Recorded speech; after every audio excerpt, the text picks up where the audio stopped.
Okay. Oh, here we go. I am so excited to be here. The self care conference. There is nothing greater than figuring out easy ways to take care of yourself. All right. As this gets started, I'm going to go ahead and introduce myself. If you haven't gotten the chance to go ahead and watch my session, I'm Sam Holcomb of Engineered as Education and the Simple Systems with Sam podcast. And I am all about trying to take simple steps to make your life more productive and efficient from the classroom to the living room and all of your personal life in between. I have 3 kids, a wonderful husband who is currently taking them and putting them in bed right now, I hope. And I'm going into my 6th year teaching, but I have an engineering background, and that has driven me to really meet the two worlds together of teaching and engineering, where I learned so many things that felt very industry focused. And once I started applying all of these tools into um, into my teaching space, life just became so much easier. And I wish that we were all taught kind of all of the things from all of the different disciplines, because I worked with a lot of engineers who could have used some like teaching skills. And I wish that all the teachers that I work with had an idea about the efficiency systems and techniques that we learned over in engineering and manufacturing. So I'm happy to be the person to bring the two sides together. And if you have any questions about not only my session, but any systems or templates, or if you are just struggling with one little thing going on in your world, please feel free to leave a comment and I will spitball and troubleshoot anything you can bring my way. I have been kind of on all sides of teaching. I started in a small private school before I even had my license, teaching 7 preps in 6 class periods. I had no clue what I was doing. And I'm pretty sure I mentioned on Brittany's podcast when I was on that I was lucky to get 3 preps a week. So that was quite an undertaking. I've been through some Title I schools, and now I'm in a literal brand new school with like all the things I could have ever imagined. And so I feel like I've covered lots of different sides of the secondary education spectrum there. Have 16 different preps. I just really like starting fresh. So if there is anything that you have or questions, or if you have looked through the freebie that was linked in the present with the presentation and you're just not really sure what you're looking at, please feel free to drop a comment and let me know. Hi, Vicky. I've never done one of these on StreamYard before, and this is a pretty neat little setup. I really appreciate it. Oh, well, thank you. It's always kind of nerve-wracking putting together a session because you wanna make sure that it's going to really hit with everybody and be something that is going to help everybody out. So it's nice to know that it seems like it's going well. The last thing that I wanted it to do was feel more complicated for people.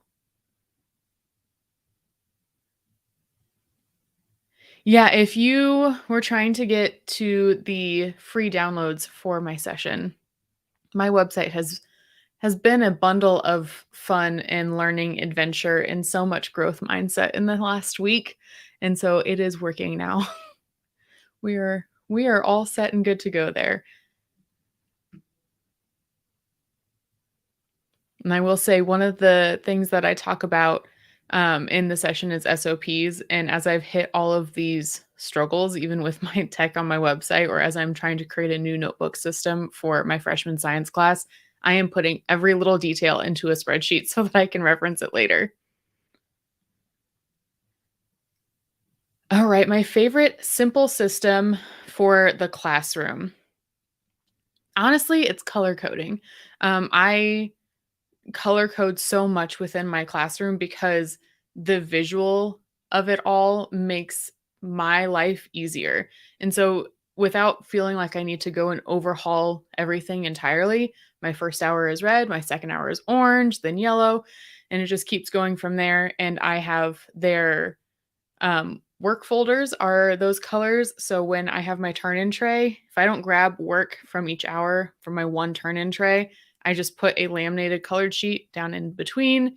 When I'm grading things, the I laminate a colored roster and I write on it with a wet erase marker so that I can put it in whenever I get a chance. And that's color coded. When I need to make a note to myself, I put it on a paper that I laminated with color coded sections for all of my sections. It has it's made a world of difference, and I even color coded my lab stations. I put colored masking tape all around my lab stations, so I could say, "You're gonna need to go to the red lab station. Red cabinet 2 is where all this is gonna be found. If you need something from 3rd hour, you're gonna go to the yellow drawer and grab the extra copies out." Color coding is kind of my happy place. And I never used to be big into it, but then I really started kind of embracing all of the colorful possibilities of things that you can do. And my kids have definitely picked up on it. They know what color their class is.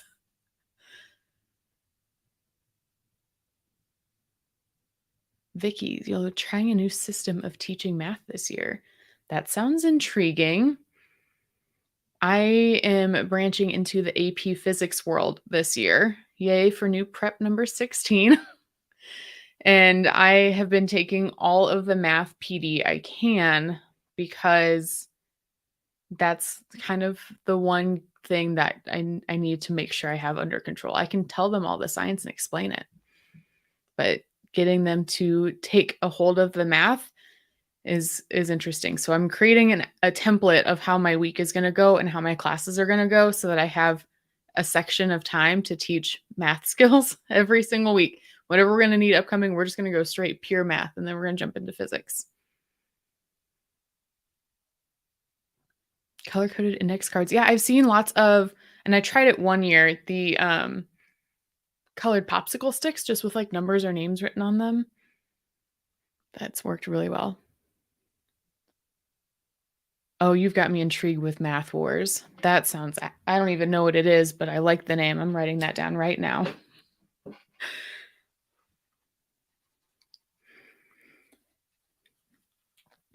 And along with color coding, something else that I really like to use in my classroom is opening the idea of visual note taking and doodle notes to my students because I think that that's a system that if they can learn early on how to develop their own style of notes, oh my goodness, it just takes off from there. And I just finished on the podcast and on YouTube, I finished an entire series on how I go through and do my unit planning process. And then we're going to jump into some of my sketchnoting and doodle note tips and tricks. And like, even if you're not artistic, how to just add color into your classroom and into your note taking so that students can develop their own systems. My favorite automation system. Hmm. I I don't know if this would technically count as an automation system. It might not, but I think that if you can learn how to do some simple things in Google Sheets, it can be an absolute game changer.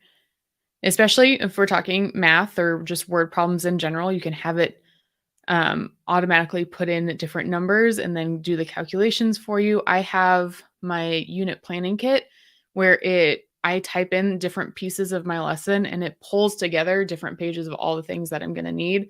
And I appreciate the seamlessness of only having to put something together once and then it's going to automatically create everything else that I need. I love going in super in depth into Google Sheets. You can really nerd out on some of it and it's all free and it's just absolutely amazing the types of things it can do. Now, I also used to be a huge Excel nerd, but my school does not do. We are a fully Apple school, not an Apple district, just an Apple school. Oh yeah, Caroline, one of the easiest things but I'd say one of the most useful is also just looking at how to have Google Sheets color, like assign a color basically to different score ranges. So you could import data and then teach it to essentially highlight if a kid was below level, on level, or above level in certain areas. That is that's one of those amazing visuals. Yes, conditional formatting. Thank you. Those types of things. There's so much out there that just a good Google Sheet can give you. And having it fill out forms for you, having it collect student data, and making it pretty.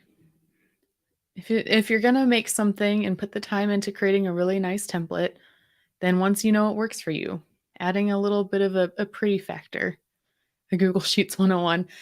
Well, you know what? I'm gonna add that to the list because there are so many simple things that you could do. Look for it on the Simple Systems with Sam podcast. Just kidding. It will not be on the podcast. That definitely needs to be a YouTube video.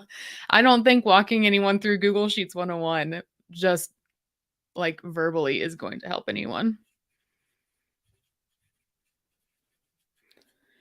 It also sounds like the great title of another freebie. I'm on a summer of freebies kicks. So I am trying to send out free things like every single time I send an email out this summer. I think the last time I counted, it's like 45 pages worth of free stuff because everyone needs things. So we might as well help out. I will get that queued up for sure. Come up with like the top 5 simple skills that you need for Google Sheets to make it exactly what you need in the classroom.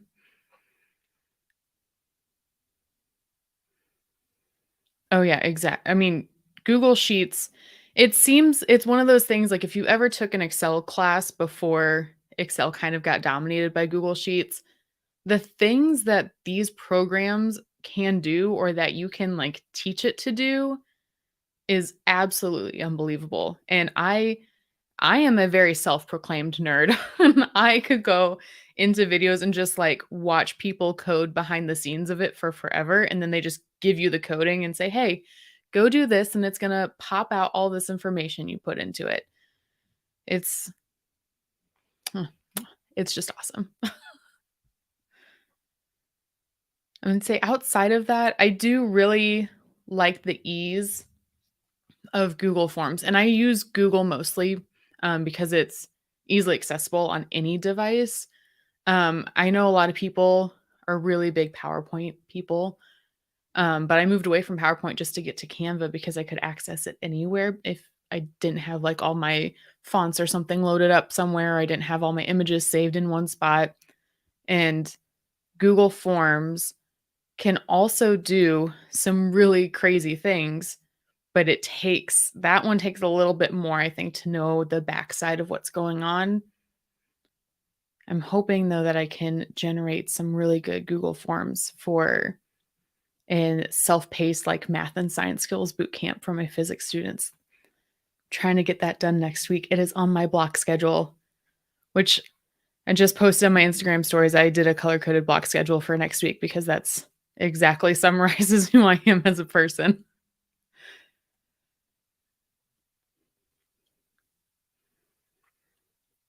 So what grade range does everybody teach? Because that will also help me figure out what types of systems might work best for everyone or what type of things I need to include in a Google Sheets 101.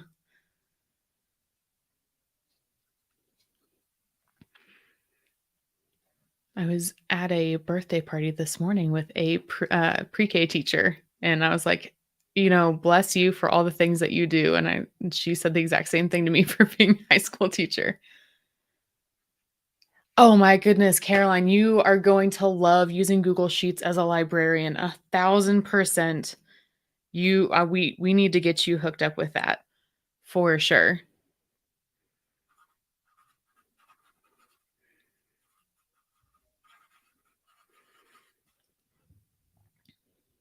Fifth grade and middle school. Oh my goodness, wealth of opportunities there. I did the middle school thing for a year, and I did really like it. However, I think I have found my place with freshmen. Outside of that 1 year, I've always been a freshman science teacher.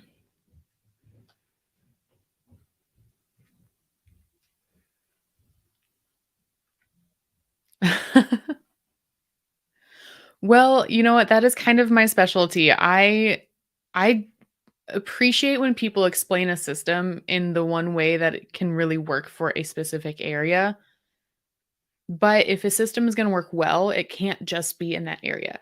You should be able to use every single productivity tip, trick, and efficiency tip or trick that you hear in every aspect of your life. And so while right now I'm doing more of a summer of systems on the podcast related to school, most of my older episodes and what it's going to go back to here in just a little bit will give you like one big idea and then try to get you to figure out how you can implement it in all the different areas.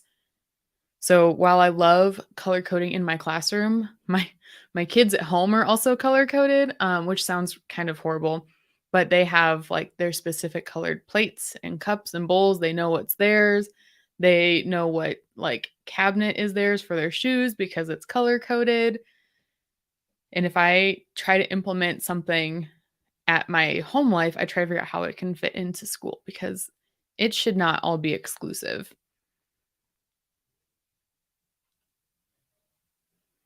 Which is one thing I think that the productivity world in general is just missing out on, is if they could just think outside of the typical, like, 9 to 5 office job when they're writing some of their books or, giving some of their really empowered speeches. I think that, they could make it work for people who do shift work or for teachers or nurses who don't necessarily have the same type of flexibility in their day.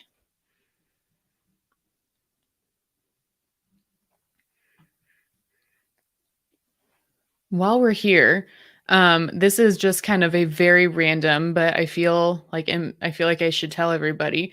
If you are on Instagram, go to Sharon Says So. She is a previously a high school government teacher, and now she pretty much has become an American government teacher influencer. I'm not really sure how to explain it, but she currently is giving out teacher grants. Last year, she raised a little over $1 million. And I was fortunate to receive one of those grants last year. And so if you can go to her stories and get the link, it is super easy to apply. But I got a $500 teacher grant, and there were thousands of us that were able to receive that. And so if you're here, there's a little fun free way to make some money too. Okay, so it's Sharon Says So. SharonSaysso.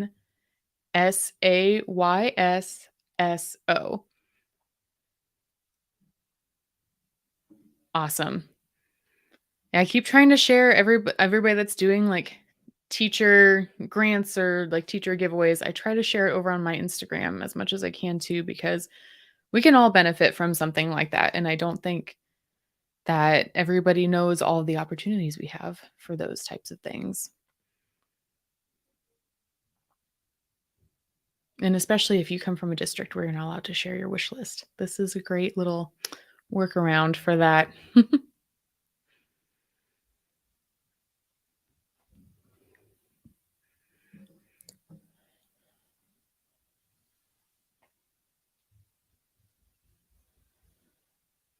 So let's see. I'm trying to think of some other just really quick and easy tidbits or little systems that I can share with you guys since you're hanging out with me.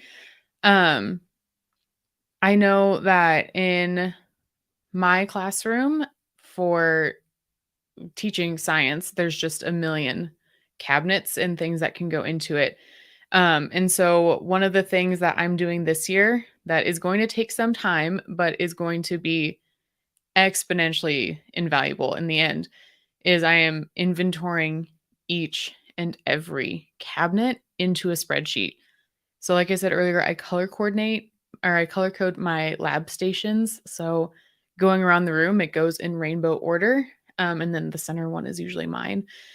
And, I keep the numbering system for the cabinets the same at each lab station, and so I will have, like, red 1, red 2, and then the bottom ones are 3 and 4, and when I put something away in there, I'm going to count it, put it in a spreadsheet, put the color and the number.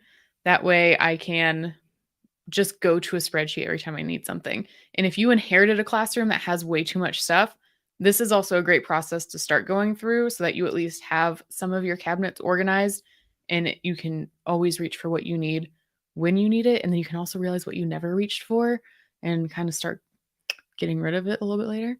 Hi, Rose. We are just hanging out here. If you have any systems questions, you want to know how I do templates, if you are struggling with trying to simplify pretty much anything, I'm here to see what I can do to help.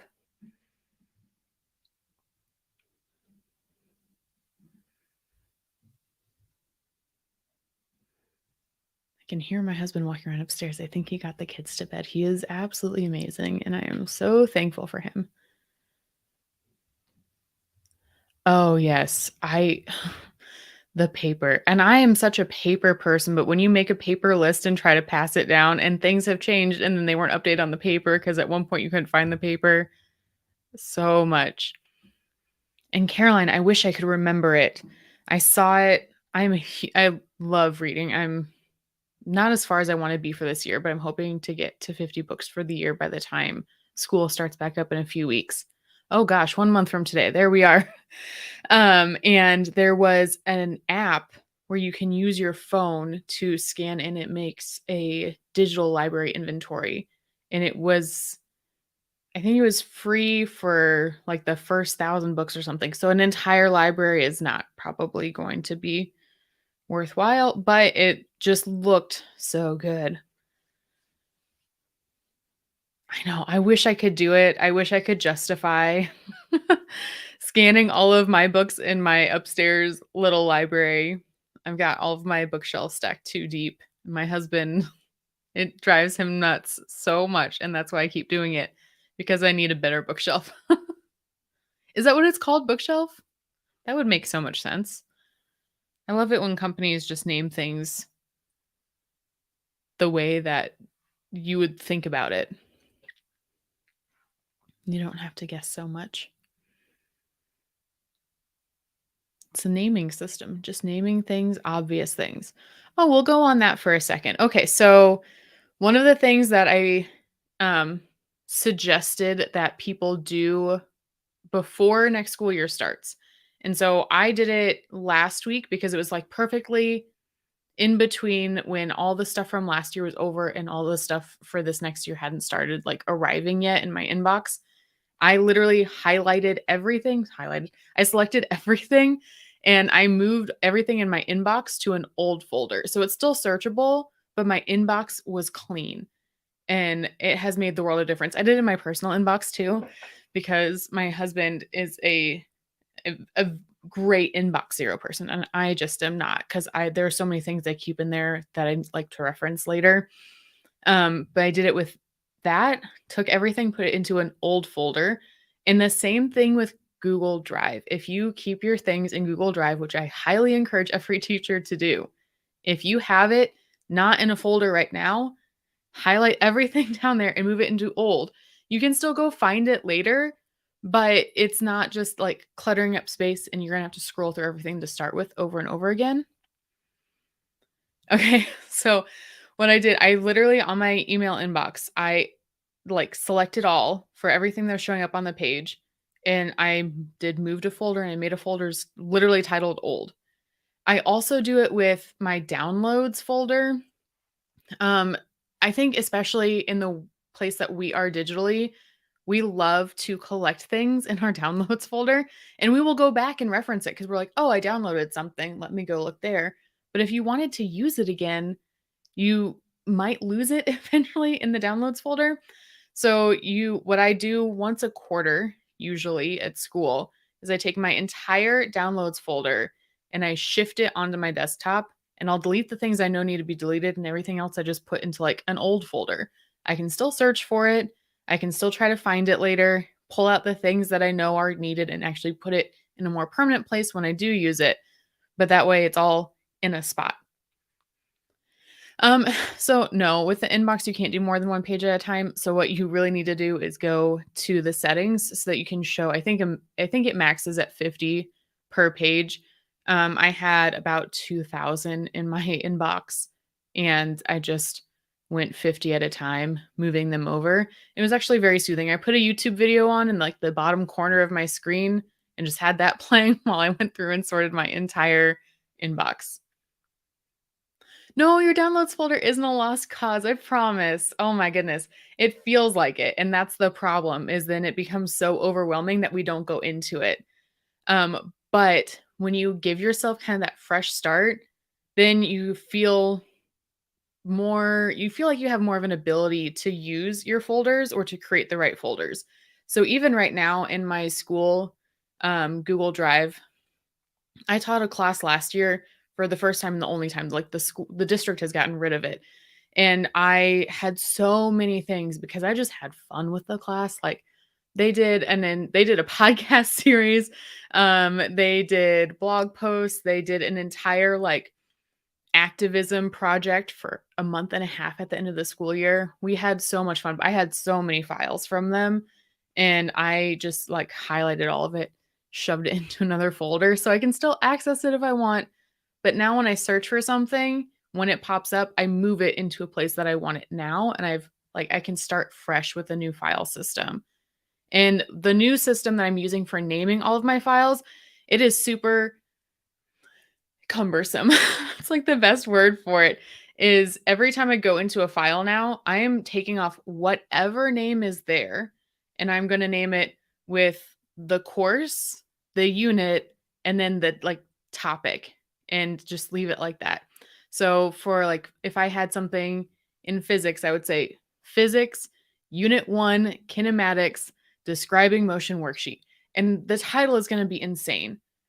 But when I like do my thing and everybody uses that search bar when you can't find something, it will pop up. And that is the best thing.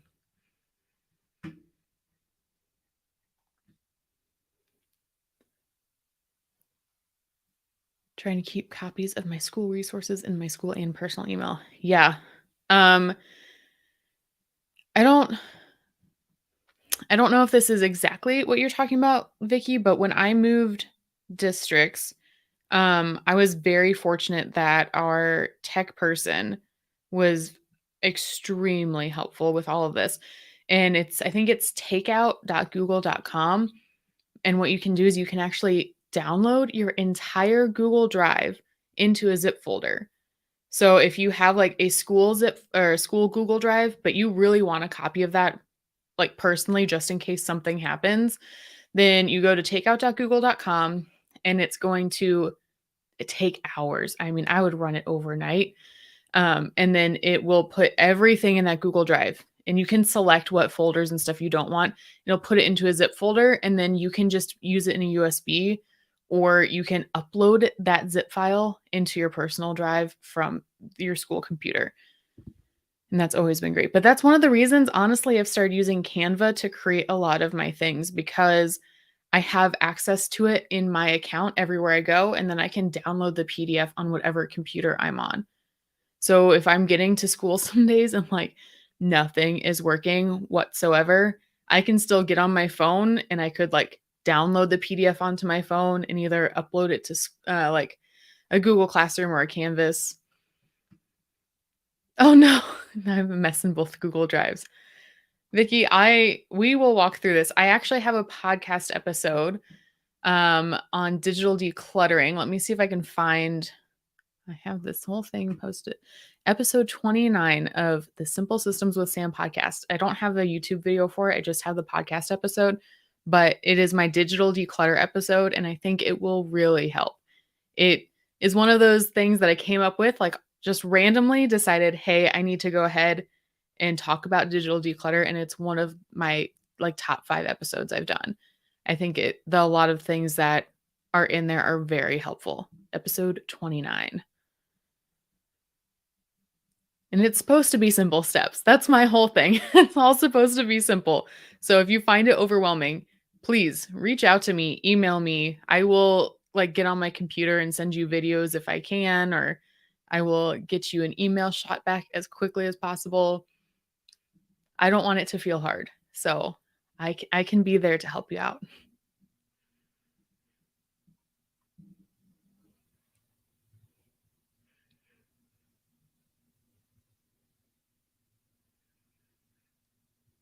Yeah, sometimes it can be super overwhelming, which is why I literally just do like a giant dump at once. Like I'm going to clean out my inbox all at once. I'm going to just take everything from my Google Drive and put it into an old folder all at once.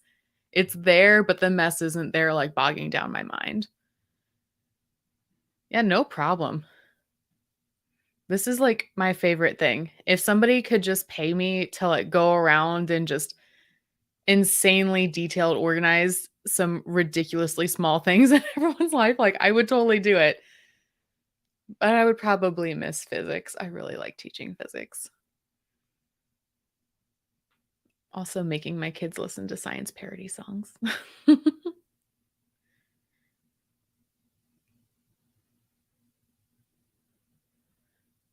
All right. Well, I think that that is the end of the live. I like I said, I am here to answer any questions you might have at all. Oh my goodness, thank you, Caroline. I would love to, please. And I'm gonna have to tell my daughter that Caroline's gonna call me when she wins the lottery because her name is Caroline, and she gets a kick out of that every time. Um, but if you ever need anything, Instagram, Engineered as Education, or the Simple Systems with Sam podcast on every single podcast provider. Or if you're more into YouTube videos, I've started recording the podcasts and putting them on YouTube. So it's Engineered as Education there. I have all of that linked in the page that goes along with my presentation. And if you ever get stuck on anything that is specifically is related to that presentation, just shoot me an email and I will be more than happy to help. Because the way I always tell my students, like, if you're confused about it, somebody else probably is. And that gives me a chance to go back and clarify it for everybody else. So thank you guys so much. I actually had so much fun. I've never done one of these before, but it made me feel really good. And I really appreciate you hanging out with me. But I hope you have a wonderful and relaxing Friday. Keep it simple.